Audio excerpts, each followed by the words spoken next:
We don't yet. We want to have a look at the wicket after they cut it at about 3 o'clock, see what it looks like, and then we'll be able to come up with the team then. So I assume we'll probably release maybe later this afternoon, maybe tomorrow. So is that to do more with your batting order, or perhaps someone who might be out of the squad Whole heap of things I think are on the table. We'll wait and see what the wicket looks like, and from there we'll determine a playing 11.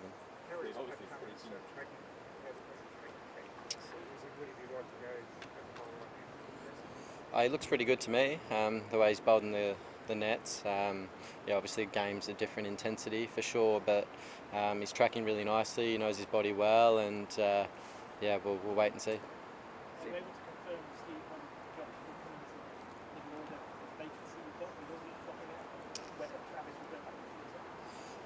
Again, I think it's going to depend on how we match up.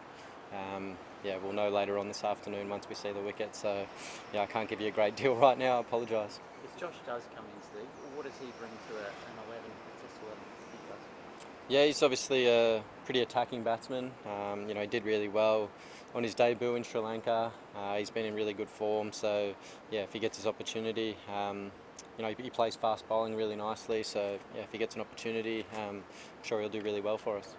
So you just had a chance of a quick look at the pitch. What did you make of it? It's still quite grassy, a little soft. It's obviously going to bake under the sun again today, and I think he's going to take a little bit off it, so it might look a little bit different in a couple of hours' time. How did you find wearing the black strips? Are you going to wear them in the game? Did you realise at any point that you had them upside down? I actually messaged Shivnarine Chandapal and asked him what his thoughts were, whether he wore the chalk or the strips. He said the strips, and he thinks it blocks out 65% of the glare. And and he also said, I've seen photos and you're wearing them the wrong way. So, so yesterday I put them on the right way, and no, I agree with him. I think it certainly stops the glare, and I'll be wearing them. What do you expect from England, Steve, after how they played the first one? Do you expect anything to change? They've obviously changed their team. They've had probably a force change with Woody out and Jack's in, so a spinning option, and lengthens their batting a little bit. I think they've said for a while they're not going to really change the way they go about their business. I don't expect too much different. It's for us. It's not focusing too much on what they do. It's ensuring we've got our plans in place and focus on what we do well and do it for long periods of time. So, looking forward to another Test match here tomorrow. Is it kind of music to your ears that they want to keep doing the same thing? It doesn't bother us one bit. For us, it's just about focusing, as I said, on what we do well and doing that for long periods of time. Stephen,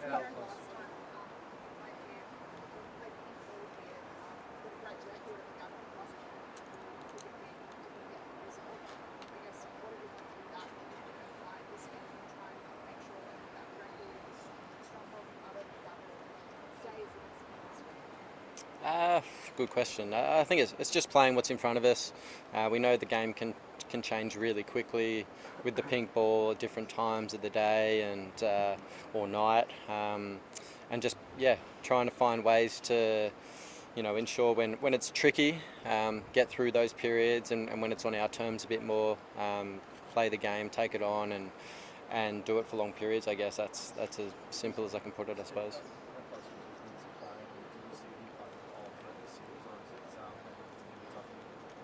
Yeah, he was obviously not fit and didn't get up for this one, but he's doing all the right things to try and get himself fit as quickly as possible. And we know with Uz, he's been a quality player over a long period of time. I think anyone that plays over 80 tests has is a good cricketer, and he's done exceptionally well. And whether he we'll look at this game, see how it goes, and then I'm sure that's a question for the selectors moving forward. Steve?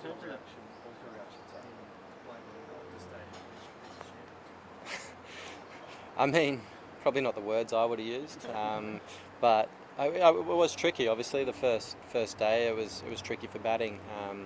I had good pace, good bounce, quite a bit of seam movement, two good bowling attacks going at it. So when that happens, sometimes it can be tough to bat, and it's sort of part and parcel of playing in Australia for the last few years. It has those moments where it is really hard to bat, and you got to try and find ways to get through. And I thought on a couple of occasions we were close to just in that first innings getting through. I think when Man and myself were batting in particular, if we got through that little period, I think things would have got a little bit easier. I know Alex said later that evening, he said it was quite nice for batting when that ball got a little bit older. So we were close, but it was tricky. Steve, in terms of the pink ball, there's been a bit of talk about it being harder to bat during twilight as opposed to full darkness. Do you agree with that, or how do you sort of see that I think it's hard to bat all the time. It's a tricky one. The ball reacts obviously differently to a red one. It can change quickly. It can start moving randomly. You've got to try and play what's in front of you at that time, and when it does shift on you and the ball starts doing something different, you've got to try and come up with plans to counter that, whether it be more aggressive, whether it be go into your shell and try and get through that period. Everyone's different, but it's trying to, I guess, be one step ahead or play it in live when it starts to shift. Steve, Just wait for one fun for Louis. What happens, sorry? Louis. leaving at Nathan on the spinner, what are your sort of I'm not sure. We'll look at the surface, as I said, and we'll sum things up from there. And I think here's a place where Nathan's done really well in the past. He's a quality bowler, but we'll weigh up the options and we'll see how we go. How did you find the Barmy Army in Perth? Did they have any new songs for you, and do you enjoy playing in front of them? I don't know if they had any new songs. Did they? Can you hear them? Do you take notice of them? I wouldn't have a clue what they're saying, to be honest with you. I know they're there and making plenty of noise and probably getting stuck into me, but outside of that, I don't really listen. Steve, was there a moment that Josh Inglis shot onto your radar at some point in the Shield or the Bash over the years, or was it not until Australia? That's a good question. He's been a really good player for a long period of time. He's come up through the system, and I think he just continues to get better and better. So every opportunity he's got at any level, whether it be T20, one day, or Test cricket, he's put his best foot forward and done a good job for the team. So if he gets an opportunity, as I said earlier, I think he'll do really well. Steve, if Pat plays and you're completely shutting it down, would you still captain? I wouldn't have thought so.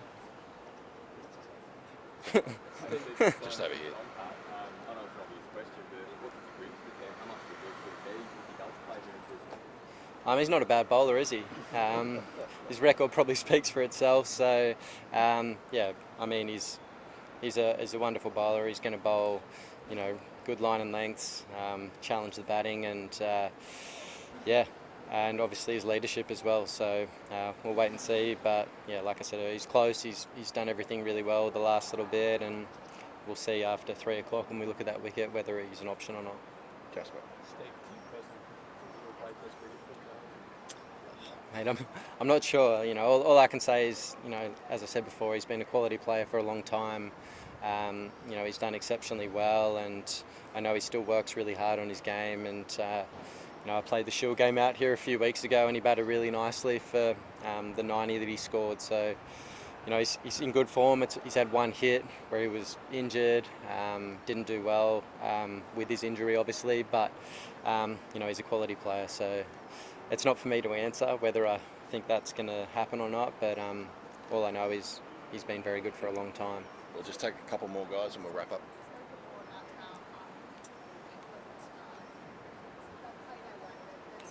Mm-hmm.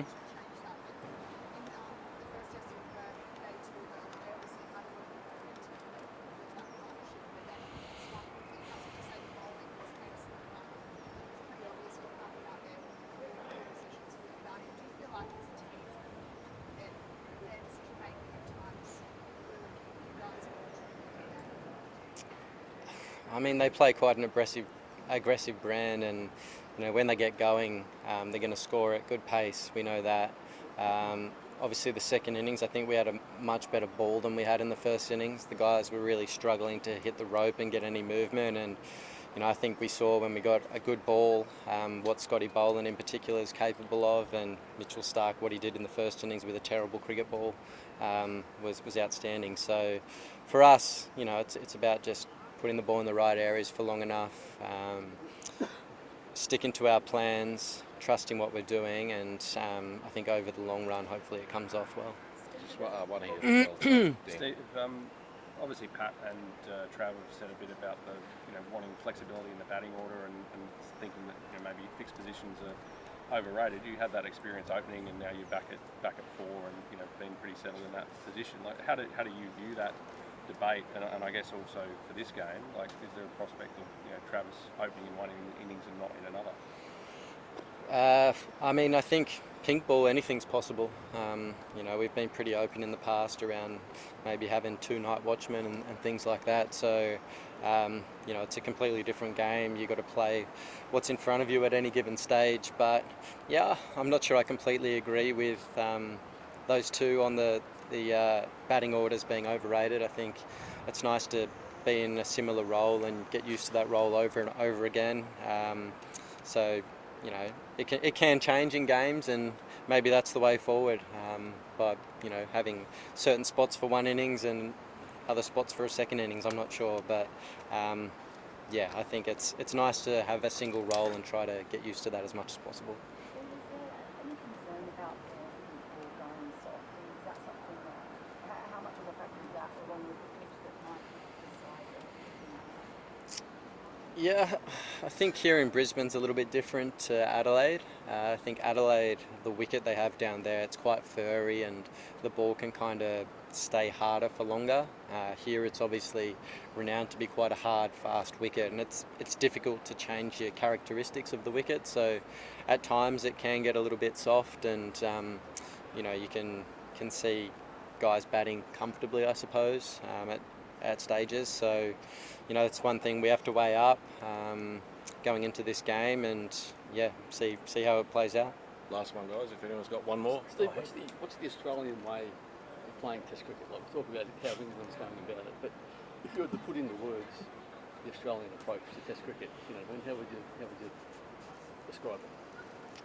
I think adapting to conditions and what's in front of us, playing the game in real time. I think that's one thing this team's done really well for a period of time, being able to sum up the conditions, play what's in front in live time, not get back in the shed and say we should have played this way, we should have done this.